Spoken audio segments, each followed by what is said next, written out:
So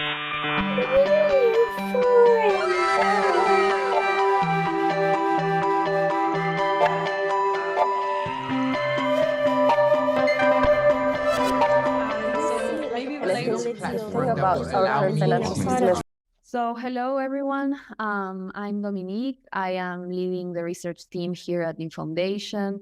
We're so happy to have you in this session. It's hosted by Newforum under the umbrella of Transmedia Fashion Research, which is a group, to host conversations where we aim to kind of like detangle the term fashion and its implications beyond just, garment creation or just digital fashion, but more as a transversal discipline, that is creator of an overall storytelling of the world and how it impacts trends and the world and all of the internet culture. Today's topic is called To Larp or Not to Larp. It's on chain and it's going to be a very fun topic, I think, with you here. And we will dive onto the concept of Larping, which I love. It's one of my favorite things. And its relationship with pseudonymity and anonymity and how that can impact on and off chain reputation and its benefits and downsides and what all that means culturally and how that impacts our identity. So last thing is our focus is not only on criticizing, Web2 or even not idealizing decentralization, but it's more on how we free ourselves from how you say prejudice. Yeah, exactly. And the nagging effects of the attention economy and Web2 and yes, embrace our diversity of identities and how to cultivate a flow of creative energy that can host us within the internet in a better or safer place, if that's even possible, And feel free to create this to be open. And this is a place for discussion and not creating, a very condescending space. So this is not about making Web3 feel like it's going to save the world, but more as a critical thinking place and trying to see what the downsides and overall understanding of the ecosystem and how can it help. Without further ado, I will pass the mic to Joy. Yeah, thank you, Dominique. Super excited about this topic and kicking this off. We have some amazing panelists or speakers here. And I quickly want to introduce you to Reggie James, who's the co-founder and CEO of Eternal. And also Jay Slade, who is a digital artist and community investigator at Forefront and MetaFactory. Welcome to you both. Would love to quickly, if you could introduce yourself, your work briefly, and also, so kicking off the topic of anonymity and pseudonymity and identity, what does this mean to you related to your work? Reggie, you want to start? Yeah, for sure. Nice to meet everyone. Joy, nice to always see you again. It's always a pleasure. So Eternal, we power artists. We're building software tools specifically around live events right now, both IRL and digital, and kind of looking at a new canvas of experiences and relationships that can exist there. If you're not super familiar, in short, the live experience and ticketing space is basically a duopoly between Live Nation Ticketmaster and AEG AXS. So it makes it, as always, ripe for new tools and new sets of experiences, new thought, what have you. And Eternal really did start off as an identity company, really focused on avatars, which remain really prevalent in our work. I was pseudonymous on Twitter for a really long time, to the point where people didn't know I was Black, which was just hilarious to me.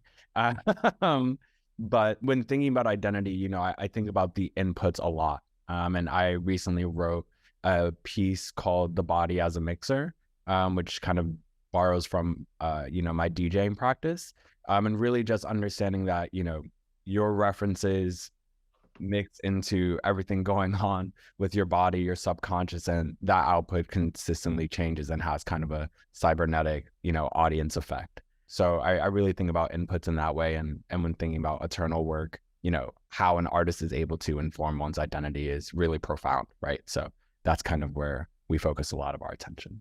Amazing. I think we are definitely gonna go a bit deeper there in a second. And you can even see from your whole practice that there's deeper thought behind what you guys are building. Jay, would love to you ship in and introduce yourself and also explain your relevance to like identity and how that plays into what you do. Yeah, so yeah, like my name is Jay, and then the last name, like I guess I've kind of always been like synonymous, and that was kind of like the first time of like exploring, yeah, the ability to hold multiple identities, especially in online spaces. So yeah, so I go by just Jay is late, and then that's like been almost like turned into like a weird synonymous last name that I submit a lot of my own work through, which has been kind of fun.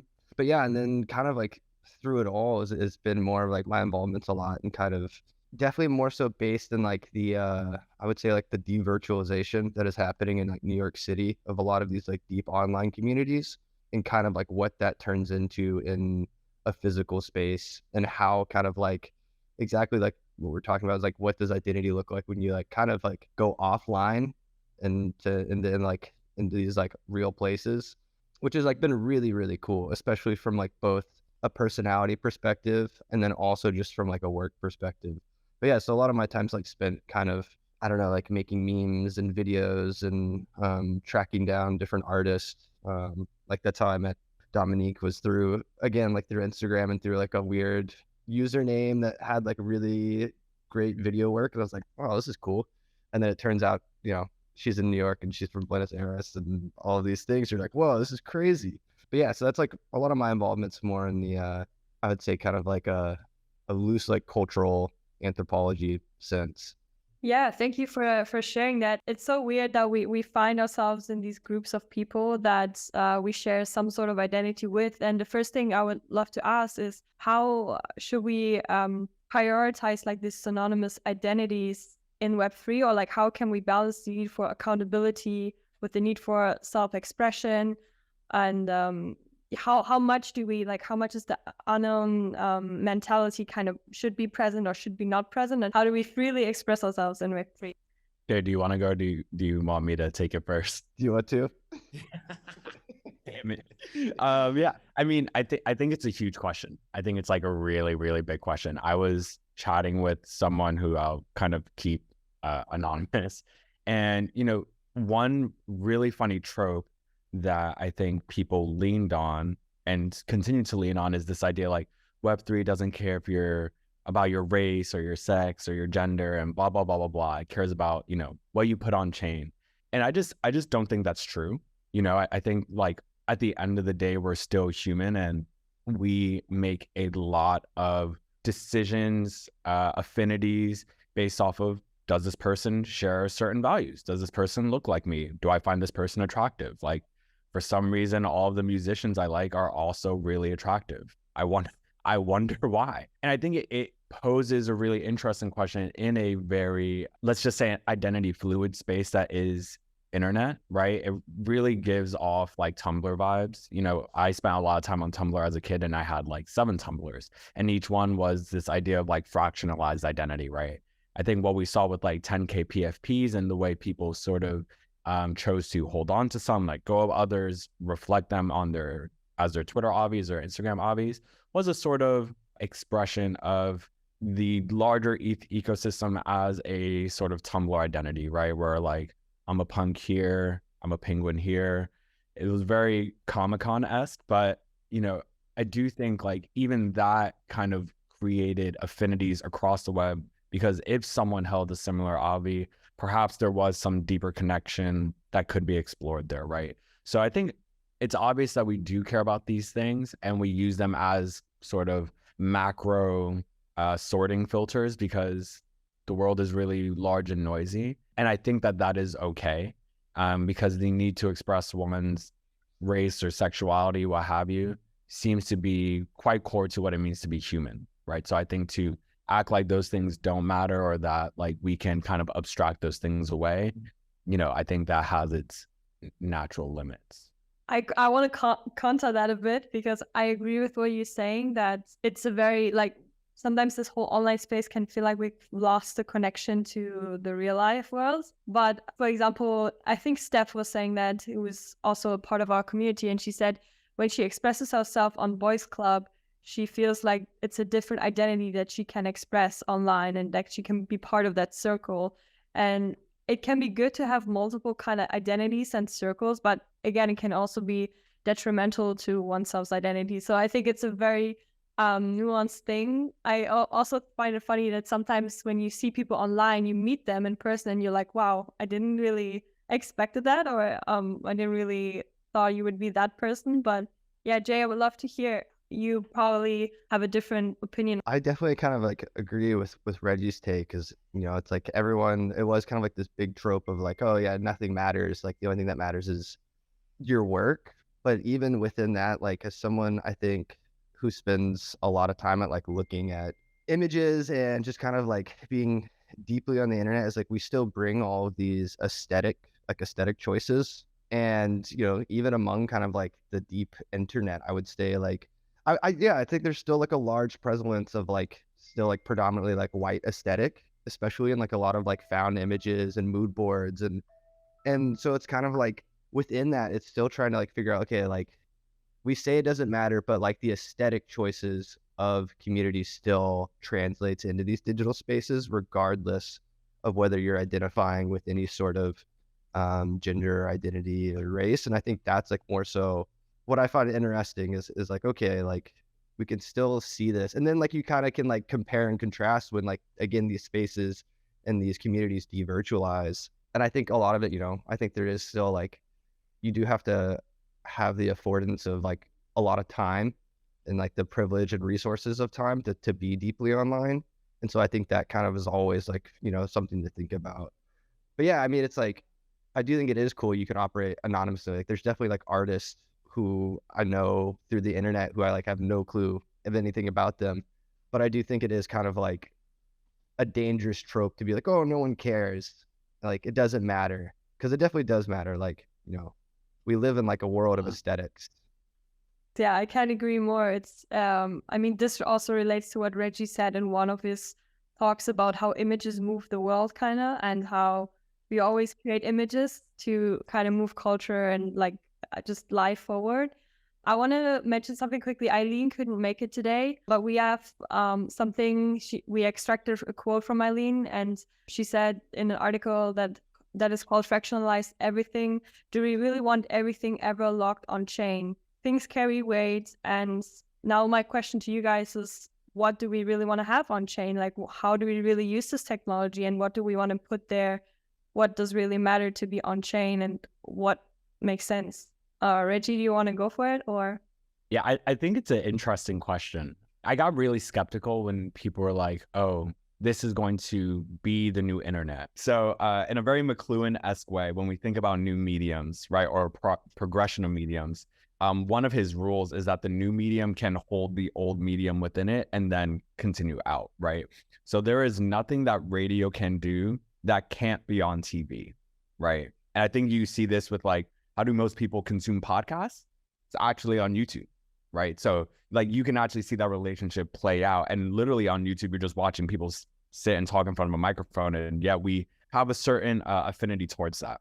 Okay, so then back to my skepticism. I had a skepticism when folks were saying like, oh, well, this is going to take in the internet and then we're going to expand upon it. And when all the sort of, are we going to ban TikTok in the US, blah, blah, blah was happening, I was chatting with friends at Zora, and I was like, could we make a link where you could literally back up your entire TikTok video archive on and put it on chain? And they were like, it would literally break block space. Like it just, we cannot technically do that.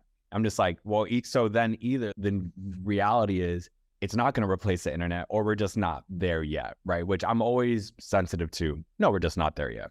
Okay. So now the question that you pose, right, is like, what is worth being on chain, right? That is like the central question here.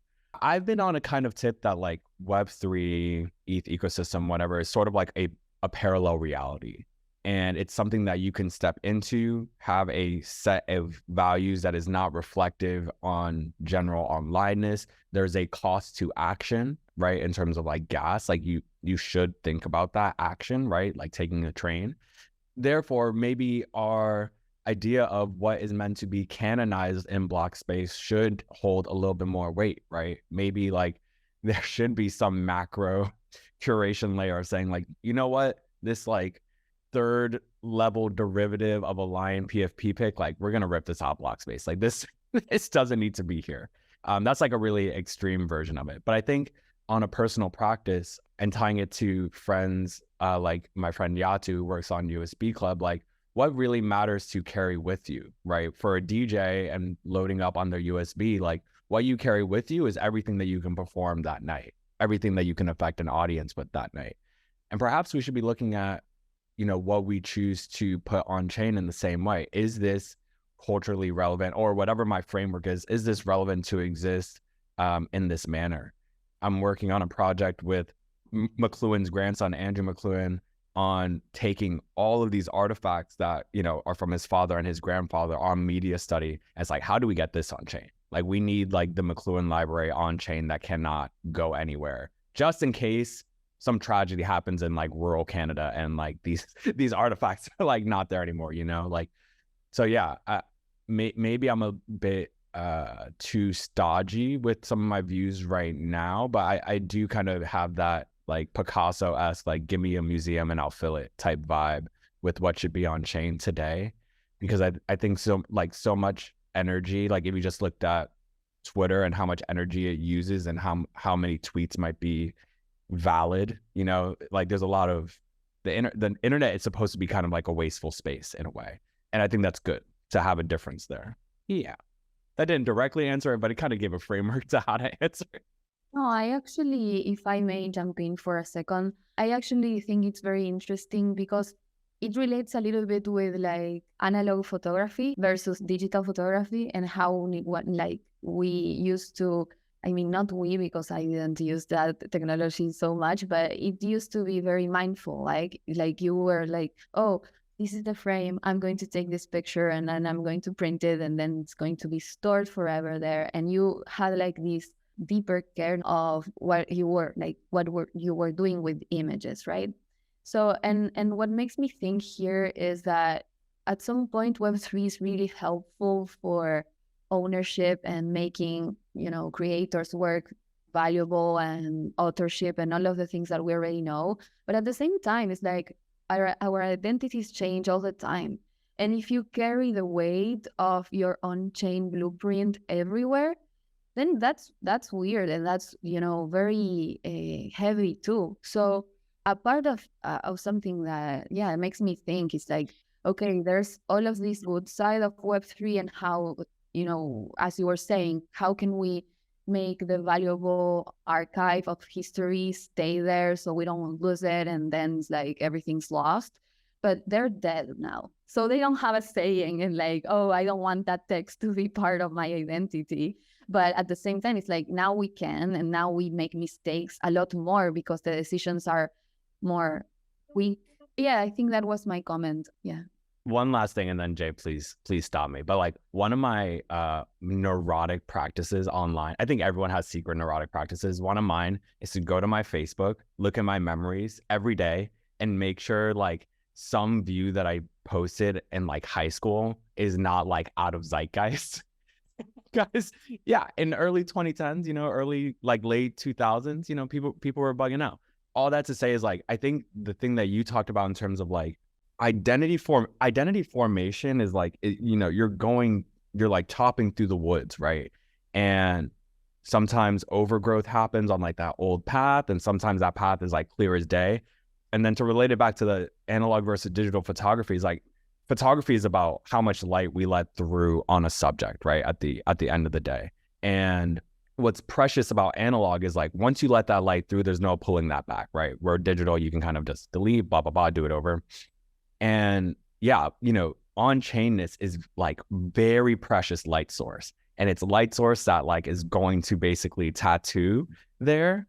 And we don't have, like, even right now, we don't have the best laser tattoo removal in real life. And we definitely don't have the best laser tattoo removal on chain. And so I think, you know, we should have a sort of sensitivity, particularly when we talk about like the creative class living on chain, because we see it now, right? with someone releasing their third album, and all of the, you know, Twitter fans are like, I really missed the first album. It's like, that's such a easy example of how we don't let creatives go through their identity formation path during their work, which is so precious. And I think on-chainness just kind of takes that to like a whole other financially legible level, you know? Yeah, exactly what you're saying is like, I think traditionally with how we treated the internet is like, it is kind of like this wasteland and like disposability. I mean, just with the amount of information that comes through the internet, like we see more images in like a single day than like, you know, somebody in the 15th century like saw in their like whole life, you know, and like half of those images are like probably like stupid memes and whatever.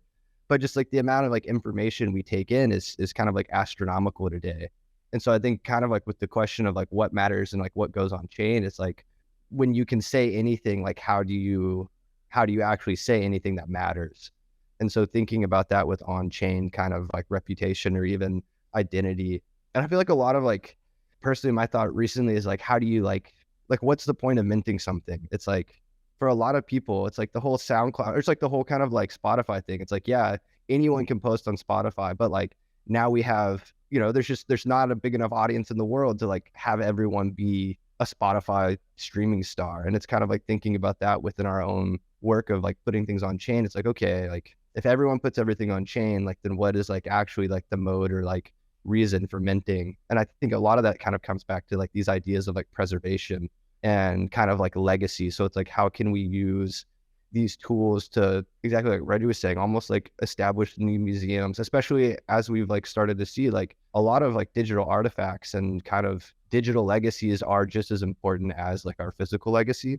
And just thinking of ways to kind of use these new tools to kind of like preserve that, especially when it comes to, I think, like IP or even just like making a meme and like kind of like having that record of like, this is where it began. And like, you can see all the derivatives. Or a great example is like with that latest, like with Brian, what's his name? Brian Kinsey, the guy who just spliced together the Frank Ocean performance. That should be on chain. I mean, that's like some like Richard Prince level art, and it's being, you know, DMCA'd and taken down, and all the like extremes are being like, that's the type of stuff that we should have on chain and really preserve. Yeah, and that ties back to like who decides that, or like, you know, how you said there's so much content or things on the internet. How do we decide what to put on chain and what to preserve? But also imagine your favorite YouTube video or something you loved on the internet is just gone forever. I would absolutely hate that. I know Reggie has a lot of good books, and so he recently mentioned the book of The Work of Art in the Age of Memetical Reproduction by Walter Benjamin. And he was saying NFTs were the political propaganda machine that Walter Benjamin detailed to us. So that is the next thing I want to quickly talk about, and that how mechanical reproduction devalues the aura or uniqueness of an object. And yeah, if we can elaborate a bit on that, like how do we even create meaning anymore? I feel like when we create content or things, like how do we even make something so good that it's impacting the whole community or the world? Like how do we do that? And tying that back to NFTs, like is NFT, like, is that what Walter Benjamin was saying? Or I think there's like two big questions there. I will say like one, new parts of at least my curiosity practice, particularly with, you know, paying $20 for ChatGPT, is to be like, what are things that, like, what are books that I have that I actually haven't gotten to like go deep and annotate yet? Ask ChatGPT questions about it, and then like pull from it. And pull quotes from it. And that tweet about like the Walter Benjamin and like the NFTs was actually part of that practice. I haven't actually read that book, I will like very transparently say, but I do really like Walter Benjamin. But I think that also like ties into your point of like meaning making, you know, like I did not have to sit down and read that book to pull out what you felt was a salient point on this subject, enough to include it in like a panel discussion, right? So I think when we can speed run things to that degree, it really changes the scale of meaning. And something that I've been kind of playing with is like going to the, like commuting to the office, no headphones on, commuting to the office, like headphones on, commuting to the office, walking really slowly, like seemingly really non-consequential decisions, right? But the other day I was walking, no headphones on, and I was walking slowly, and I'm engaged, but like this woman smiled at me and I was like, oh, hi, like I blushed because it's just like New York. And first of all, in New York, what woman is smiling at like a random dude on the street? That's not happening, right? So immediately in that very small moment, there was like meaning, right? It was fleeting and it was short. Like the time scale of that meeting was, again, inconsequential to my day, but it was enough for me to remember. And I think when we think about meaning, oftentimes, particularly with technologists, we think about like Google level meaning, Meta level meaning, like like Ethereum white paper level meaning. But meaning, like all things, have, it's a spectrum. There's meaning that exists for a day, there's meaning that exists for a week, and that kind of like stacks up for our lives. I think that it is okay to embrace all of those things, because extreme long-term meaning, like Christianity, Islam, Judaism, like that, those are just such special breaks in the fabric that to set out for those things from the rip, really hard to do. People spend their lives doing it, and we're grateful for it. But I think something that we shouldn't, or something that Web3 does really, really well is, for lack of a better word, extract like economic value from meaning that isn't necessarily a really long time period. And I think that's really unique and something to actually embrace. And I wrote a piece called like, it's not a Ponzi scheme, it's just ephemeral. Like it is okay to have like ephemeral value. A lot of things have ephemeral value. If we can weight those things properly, that becomes the new challenge. Because meaning making at the end of the day is kind of about narrative construction. And if it doesn't fit your narrative construction, sure, it doesn't have meaning to you. But I think we can kind of broaden that scope of like, this may not have meaning to me, like some artists don't, but it has meaning to this person and it's part of their narrative construction, and that's completely valid, right? So we have to kind of like open up our timescales and open up like our, peer empathy, honestly, to allow for our perception of meaning to, flow a little more liberally. I think if I'm thinking back to the topic of the conversation about being anonymous and being this online person versus being walking on the street and smiling to someone, it's like also meaning can be created in these niche communities. I don't want to flip the conversation too much, but also it's like how meaning can be, of course, created by smiling to someone in the street, but also it's about finding the right spaces in real life and also online. And the spaces online that we can find that meaning construction are usually small or smaller. And I think we are getting more and more nichey.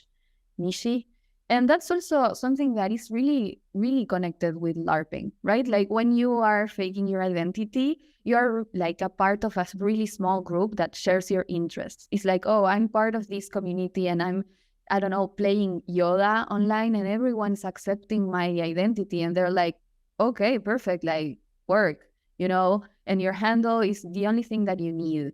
And that's how you create those small places online that also can give you meaning and can also be very validating. And that has, to me at least, as like a similar feeling of what happens to me if I'm walking down the street and someone smiles to me. So maybe that can tie to something that we wanted to talk about a little bit, and it's about community building online. Because community building is a very washed out topic that everyone talks about, and how you build community in Web3 and how you build this and how you can create this community of people. And, building a community is something that happens really organically. You can't force a community to build itself. You can't put people together and say like, oh, like each other, please, go ahead, like each other. And now you're a community, whatever. Right. So how does Web3, allow communities to build themselves as much as Web2 did on Reddit, as much as Web2 did on specific forums, right? So I would leave a Joy to jump in specific questions that I think we have for Jay. But yeah, it's around like how DAOs can evolve in more specific places and not just making Web3 try to create like this non-stop community building just for the sake of a community building, but how DAOs are slowly creating spaces for more niche collective how you say it, like pluralistic coordination between people that actually, share interests. I love it, especially like when I think about, Gen Z generation and, how brands always trying to market things to people, and then it's like they don't take it, like they just take what they like. You can't really like force it to people, and they gravitate to what they gravitate to. And sometimes it's the really popular thing, and sometimes it's the really, I don't know, niche anime or something that they refer to, and you can't predict those things. Like it's, and I think that's so funny always for me to see when a brand tries too hard or when somebody's like doing that. And yeah, as Dominique mentions, like DAOs is the first kind of space where we can coordinate together and build like a sense making. And Jay, from previous conversations we had, you mentioned something I would like to quickly talk about. It's like, I would love to see more ways to utilize Web3 tools and mechanisms to support artists who maybe don't operate digitally, but are still trying to find the network or the community again. So how do we get there? I think we're still very niche, everyone here in the space. Like we're still in our own bubble, as Reggie mentioned. And how do we go there or incorporate these people? And yeah, we'd love to hear what you think about that. Or do they even have to go there? Yeah, that's a good question. Do they even have to go there? I guess I just use an example, but we have a friend in a project called, there's a project called Entropy, and run by Cedric, and Brian. And I think in terms of kind of like bridging this gap between all of these different spheres, they're the ones I think really pushing a lot of kind of these like questions of like, how do we empower kind of creation of cultural artifacts, whether those artifacts are, these NFTs or a piece of clothing or books, or just like these things to capture the spirit of all these little communities that Entropy kind of operates, or like doesn't operate, but like acts as a springboard for. And so through that, like they kind of spun up a DAO, and I think it's like one of those things that are like, we'll try it, and have had some success. And then now you're starting to see people propose these ideas of like one of the latest ideas that is being worked on is basically like a little like experiment in hardware. So creating like a little camera apparatus and trying to push some of like this more kind of going back to like, how do you create meaning? It's like kind of making hardware and software that also pushes cultural creation, but then also like cultural participation, and in a way that is still has like that ephemerality that I think is really key to creating meaning, and having that kind of like communal ephemerality kind of be the guiding kind of whatever, the guiding principle towards all of these things. But at the end of the day, like the whole Entropy idea is like, there's a budget, and we have like an incredible network of like some of like the most insanely talented friends and people and acquaintances who, as we all know, like traditional funding is really difficult, especially for people who are working outside of, not even working outside of, but working in between the different mediums of art, design, industrial design, tech. Like it's those in-between spaces that are like, when you're not like cut and dry of like, I'm a furniture maker, I'm a software developer, I'm a musician. Like if you're not like in a box, it's really hard, I think, to find ways to experiment. And I think that's what Entropy is succeeding in, is like being like, no, there are no boxes. Like, and it's kind of ridiculous for us to kind of like put ourselves in these boxes as creators.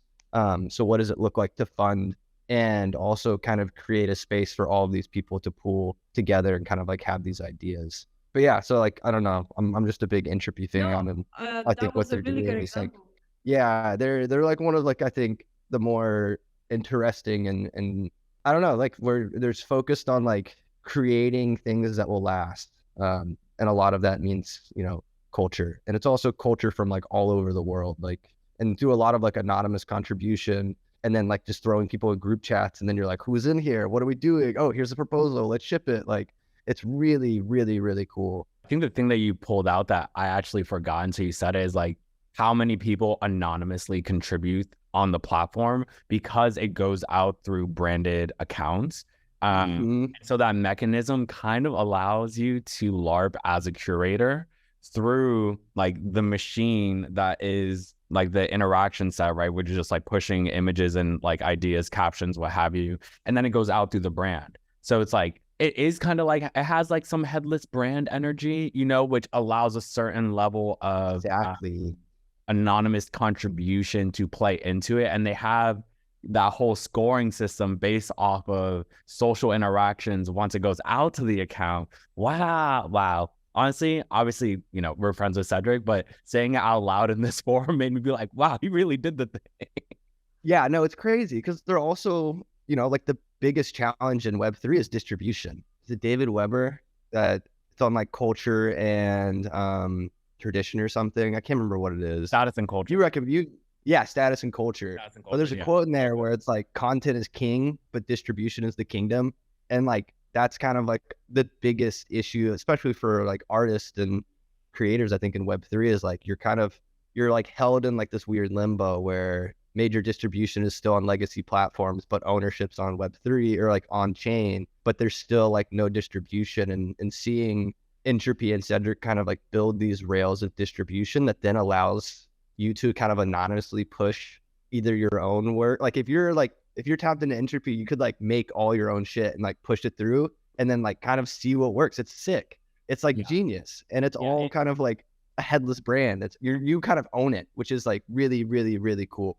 Yeah, it really answers the question of like, would this have gone viral if it went through a bigger account? You know, like I think sometimes you post something and you're like, I know that this is good, but my account's just too small. And like this, like that question, I'm just like, all right, let's see how good it really is, because there's no excuse. Exactly. Yeah, exactly. I'll do that with a lot of like memes and these GIFs. I'll be like, okay, damn, that one did hit. I knew it. But then other ones, you're like, oh, okay, need to tweak some things. That like really pulls out like, you know, there's anonymity as it exists as me solo pushing like formed identity version of myself with some like filters, right? And then this creates a new interesting question of like, what does collective anonymity look like, and what can that like really channel into? Because in a lot of ways, most companies work this way. I don't know the thousands of employees that work at Apple, but I interact with like their ideas and, you know, constructions daily. Same with, you know, clothing designers. Like I know a creative director, right? But I don't know all the designers like behind them. And so, you know, we have a lot of analogous situations to collective anonymity as it relates to creative production that maybe we should be drawing the parallels to more and more. I think, you know, what Jay and I just kind of went back and forth on is how Entropy and Cedric and, you know, Squad really kind of have a version that is compelling at minimum. From just your guys' interaction, I can see that this is something you're really passionate about, or like you see that something works within the space. The other day I was thinking about nodes, right? And of course, the internet is made out of nodes. Web3 is made out of nodes. And the definition of a node is the intersection of two, you know, curves or like two lines. Or even like the amount of information that piles, right? So it's like, okay, you create this part and then this part, and then they relate to each other. And I wouldn't say if it's a trend, but I've seen a lot of works that are made of like diagrams, or I've seen that there's a lot of people trying to map the Web3 connection with the Web2 connection and community connection, and trying to map all of these things that is happening around diagrams. And that's something that you use a lot, Jay. So, you know, being an artist within the Web3 scenario, minting stuff, creating stuff. Yeah, I just wanted to ask you, like, why do you use diagrams, or like, why do you think that's a way of summarizing information in a moment that is really hard to kind of like say anything? And yeah, that's a little bit about your work. Yeah, I guess like, I mean, I think the easiest way, the biggest reason I use diagrams is just because I'm like a visual person. Like I really enjoy reading, but at the same time, like it's really hard to read about like things that are like incredibly like nuanced and are, I guess, like sort of ephemeral. And then also there's like a challenge to making a diagram about something that's ephemeral that I really enjoy. I guess like with a lot of it kind of forces you to distill complex ideas into simple forms, which sometimes removes nuance. but I think is also like a good exercise and like kind of seeing base elements. And for me, a lot of that kind of has been centered around like forms of cultural like creation, especially among whatever you want to call it, subcultures or niches, and kind of like recognizing that a lot of like cultural patterns aren't necessarily new. We're just kind of like recontextualizing them through, I would say, like these digital forms and more of like online interactions. And I think that's kind of why I feel like the diagrams work, because it's something that's like kind of traditional and very much like, you know, you even think of like Michelangelo's diagrams from all these like weird shit that he was working on. It's always been like a way to explore the world, but through like a visual language. And that's just something that I've always been curious on. And then just with like the GIFs in themselves, it's kind of like just an ode to the fact that like that never stops happening.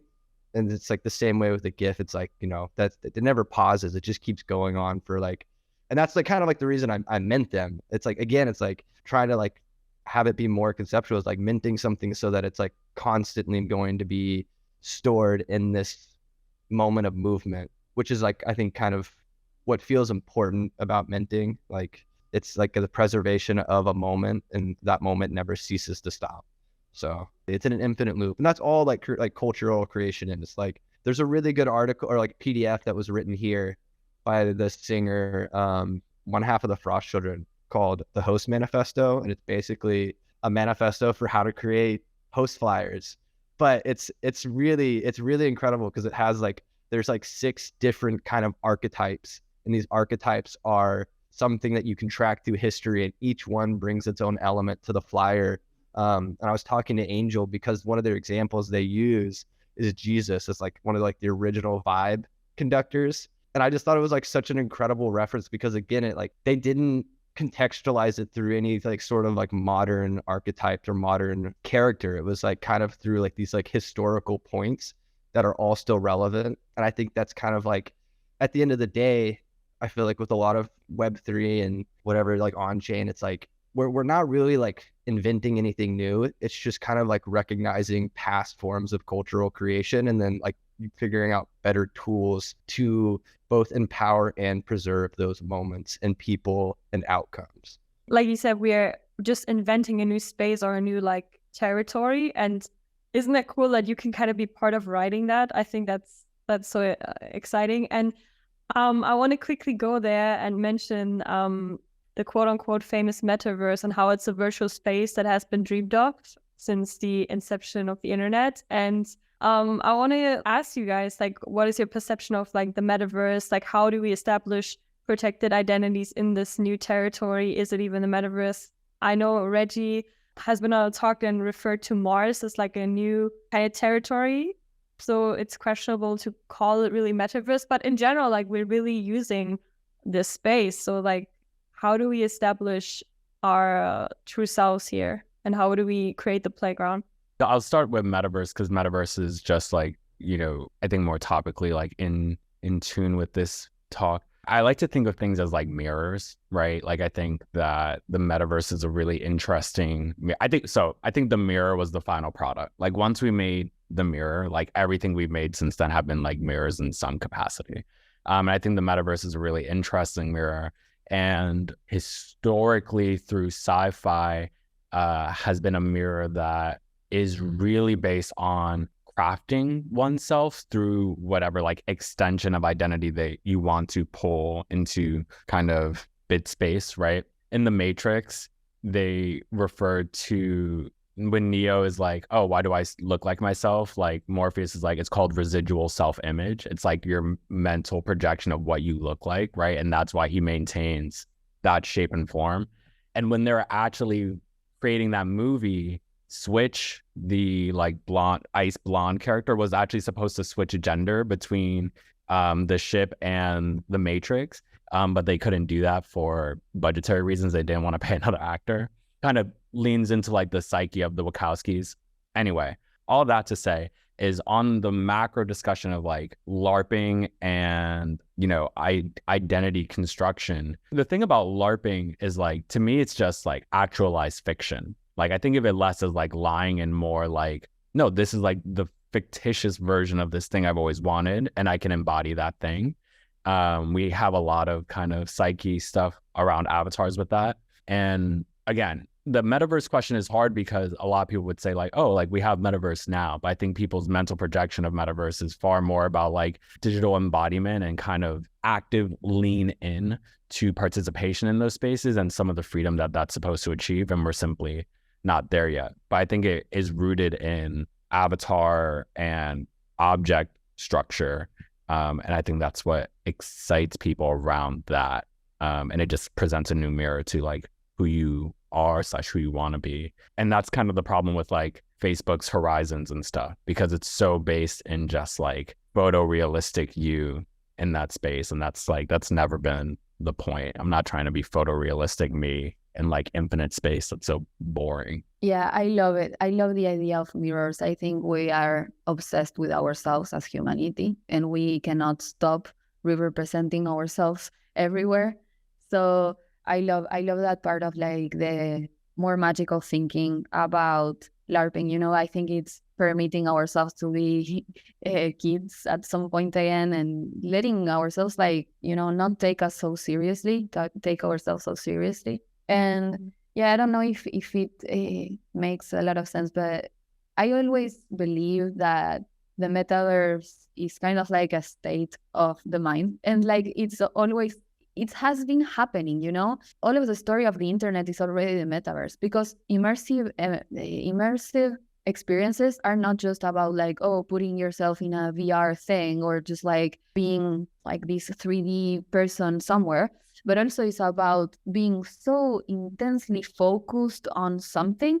And that's happening along, you know, all of the creation of the internet. Like since Web 1, I think we already are in the metaverse at some point. Yeah, I think Minecraft is metaverse, you know. And I think, as always, look at the kids. Like all my friends that really grew up on Minecraft are like some of the craziest creatives I know.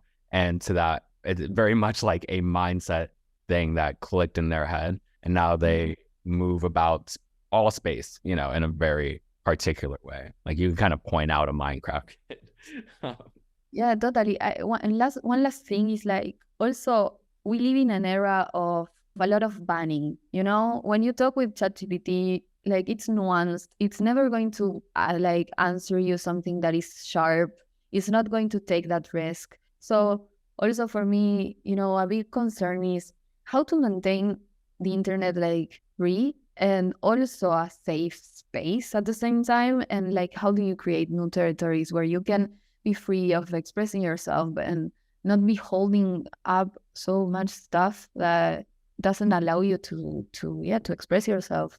Because we're full of new tools and we're just like, oh, everything's like so nice and I have all of these things to expand my identity, and at the same time I'm just like scared of saying something because everyone's like that. Yeah, I honestly I relate to that so much. Like we're literally living in the most abundant time like right now with the internet, and it's like sometimes you're asking yourself, how do I really create the meaning, or how do you know, like contribute on a larger level? And then LARPing also comes in there, you know, how do I present myself, connect with my tribe? Sometimes you outgrew like an old brand or an old tribe, and you're just like figuring this out, I think, while being on the internet. It's so funny because we grew up this way, you know, like I had Instagram since I don't know, like 15 or something. So it's like we don't really know anything else, and the new generation also is growing up that way. So I think we really need to create safe spaces for them as well.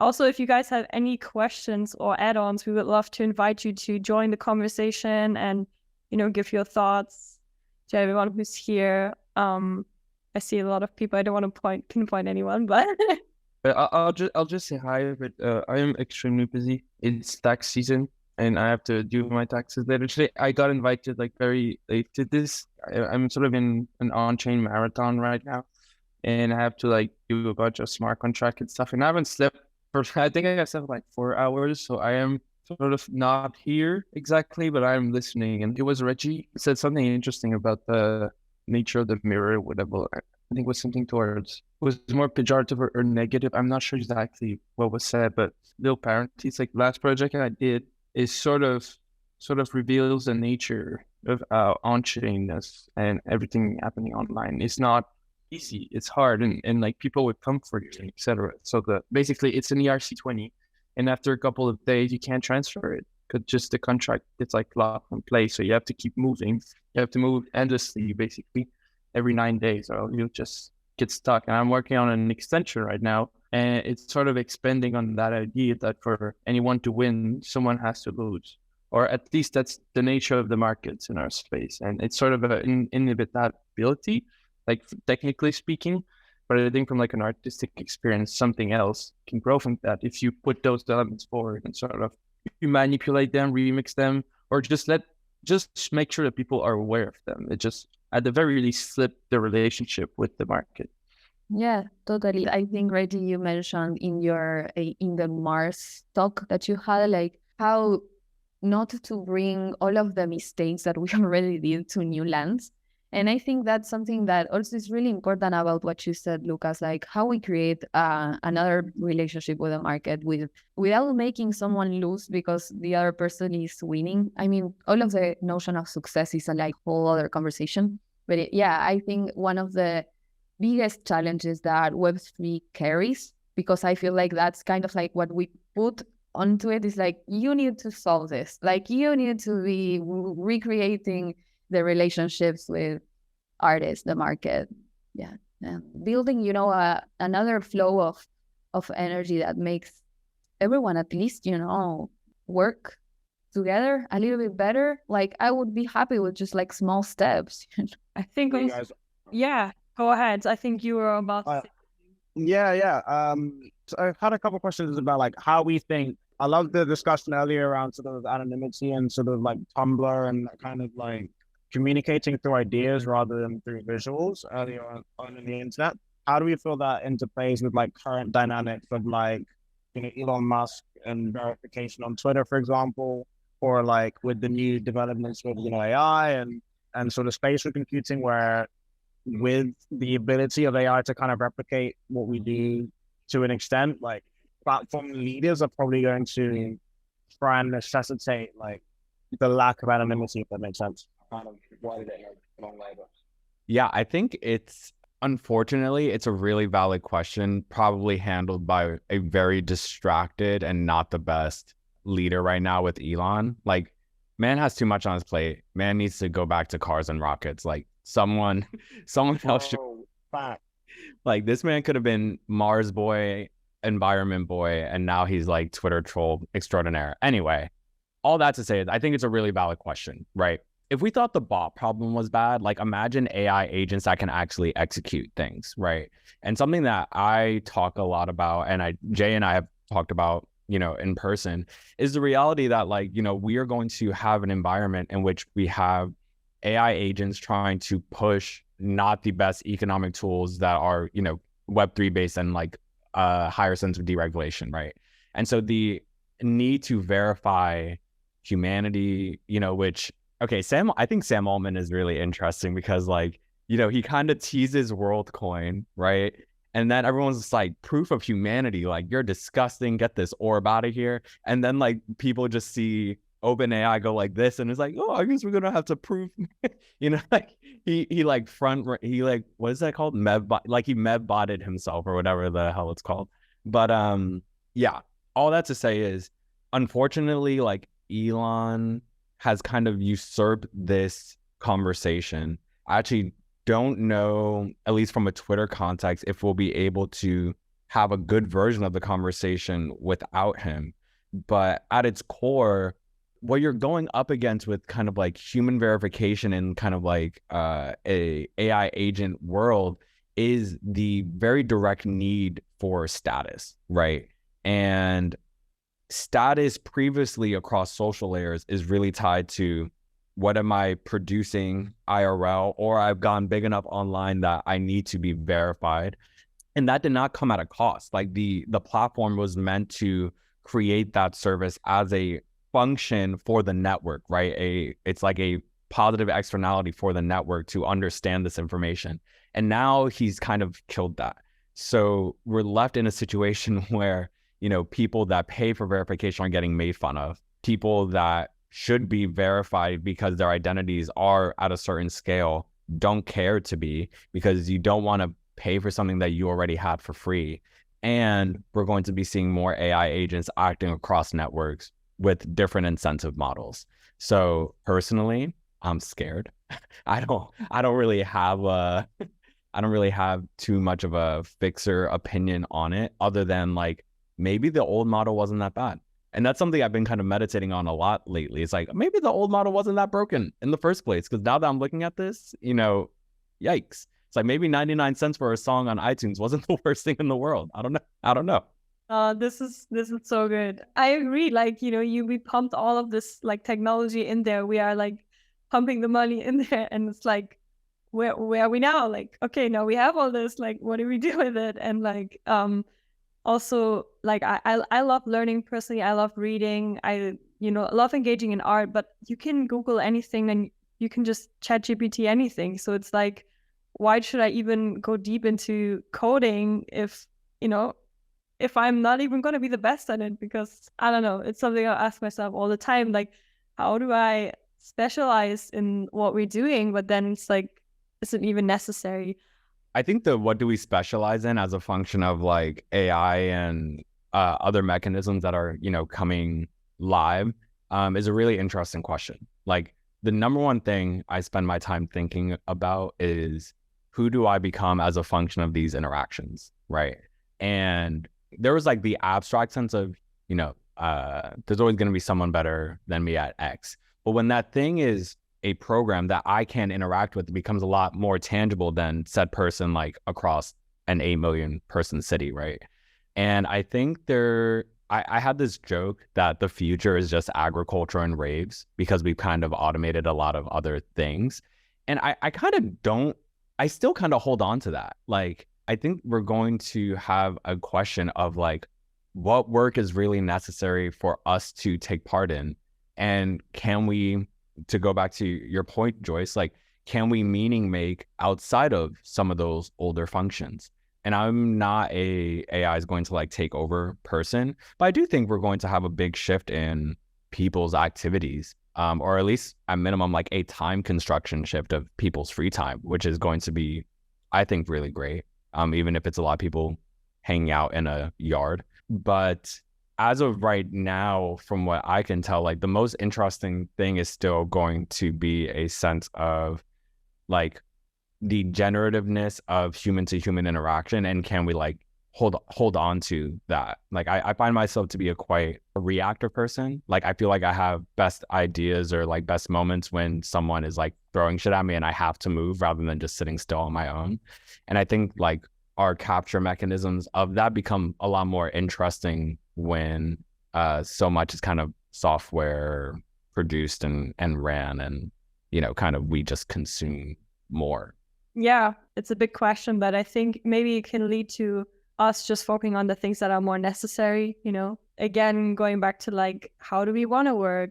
Who do we want to work with? How should the planet look like? And what makes actually sense? Because if we have all this time and we have all the resources, maybe we can actually think about like, okay, how we can actually agriculture and rave, as you would say. I don't know, but yeah. Also, Jay, I would love to hear your opinion as an artist as well. Like, how do you stay in that artistic process of doing something new all the time and producing meaning with your work for yourself and then for others? Like, yeah, I mean, I think it's just staying curious. I mean, like, all art making is, I feel like, or at least for me, it's just like asking questions, and then like you like pursue them until they're like probably like, I would even say like maniacal ends, like to the point of almost like going crazy. And I feel like that's kind of, I don't know, that's like what keeps at least me motivated. It's just like, okay, like there's all these new things, these new tools. And I also think also like artists also like have a reason to be skeptical. And so it's like kind of like bringing this like skeptical curiosity to everything is kind of like what motivates me, I guess. And then also like, I think deep down, like wanting to like contribute to whatever this kind of like cultural dialogue is that happens on a community level. Like, I think that's like a big motivation, is like, I mean, that's like, I think with the diagrams, it's like making sure that like whatever is happening is captured and then preserved, and like kind of like treating it as like a little time capsule for this moment that I just happen to be a part of. But the main thing, yeah, is just kind of like staying curious and then like following whatever that like kind of tangential path is and like following it through all of its intersections. And then I think, you know, lucky enough for us, we're at a time where people are really starting to realize like there aren't really any boundaries. There really isn't like separation between like, again, we talked about it earlier, but like between design and between art and between like even what it means to be a brand. Like it's all kind of been blown apart into like seeing the way that seeing like you just see your toolbox kind of grow. And I think if you can kind of like stay curious and then like also just like look at ways to subvert or maybe use traditional tools in ways that aren't traditional, I think that's like where you get like some of like the most interesting stuff. And that's like what I was lucky enough to meet Figure 31 over NFT NYC, but like I've been such a huge fan of his work because of that. It really kind of like subverts and uses a lot of these kind of like on-chain mechanisms for ways to like push our conception of what it means to produce work in that kind of arena. And it's all really playful. Like it's this like playful interaction of curiosity. Yeah, I wonder, Jay, if like the borders between different fields, especially design and creativity, are not becoming shallower because we're being asked so much. Like we're being asked to do literally fucking everything. Like on the project I'm currently in, it's like an ERC20. So obviously there's like more monetary concern than like an ERC 721. And there's like a pool and like people made a bunch of money, etc. Blah, blah, blah. People made like 10x, 100x, whatever. And it's so crazy, like dealing with the flow of what people are saying and what they're sending you and what they're asking of you. And it's that you're literally like a one-man band doing like things all at once, like all the time on every project. And that is just so crazy. I always try to explain that a bit to other artists.